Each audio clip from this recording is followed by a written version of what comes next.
महिलाओं के प्रति हम विशेष रूप से आभार प्रकट करना चाहते हैं। मोदी जी के नेतृत्व में एनडीए को जो बढ़ा हुआ समर्थन दिया है, इस रूप का समर्थन दिया है कि पिछले रिकॉर्ड सभी टूट रहे थे, इसलिए हम आप ही की धरती पर आकर मुख्यमंत्री जी के साथ सारण की जनता का आभार प्रकट करने आए।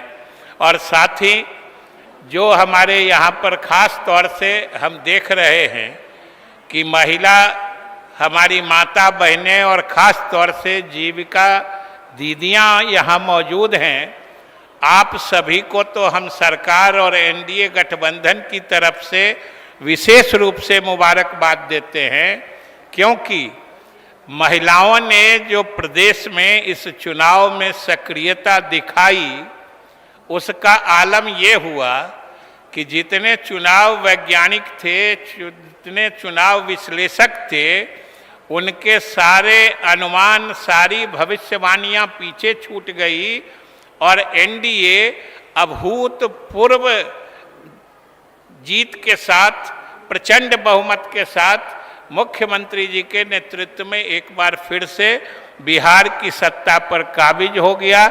इसलिए महिलाओं के प्रति हम विशेष रूप से आभार प्रकट करना चाहते हैं।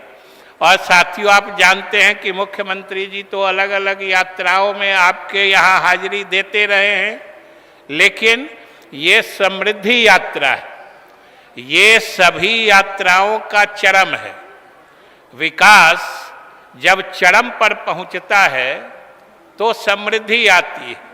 और मुख्यमंत्री जी ने संकल्प लिया है इस चुनाव के बाद कि अगले 5 वर्षों में बिहार को विकसित राज्यों की श्रेणी में पहुंचा देना है। और इसीलिए मुख्यमंत्री जी ने ये समृद्धि यात्रा की परिकल्पना की है और आपसे यही कहने आए हैं कि जब विकास आगे बढ़ा है, अब लक्ष्य है बिहार को विकसित प्रदेश बनाने का और बिहार में समृद्धि लाने का। और तभी जब बिहार विकसित होगा, हम बिहारवासी समृद्ध होंगे। यही हमारे मुख्यमंत्री जी का लक्ष्य है, निशाना है। इसलिए हम आपसे अपील करते हैं कि सारण के सभी नागरिक मुख्यमंत्री जी के इस संकल्प में हम लोग मिलकर जुड़ेंगे, जिससे बिहार विकसित हो, बिहार में समृद्धि आए और बिहारवासी समृद्ध बने। इन्हीं शुभकामनाओं के साथ बहुत बहुत धन्यवाद।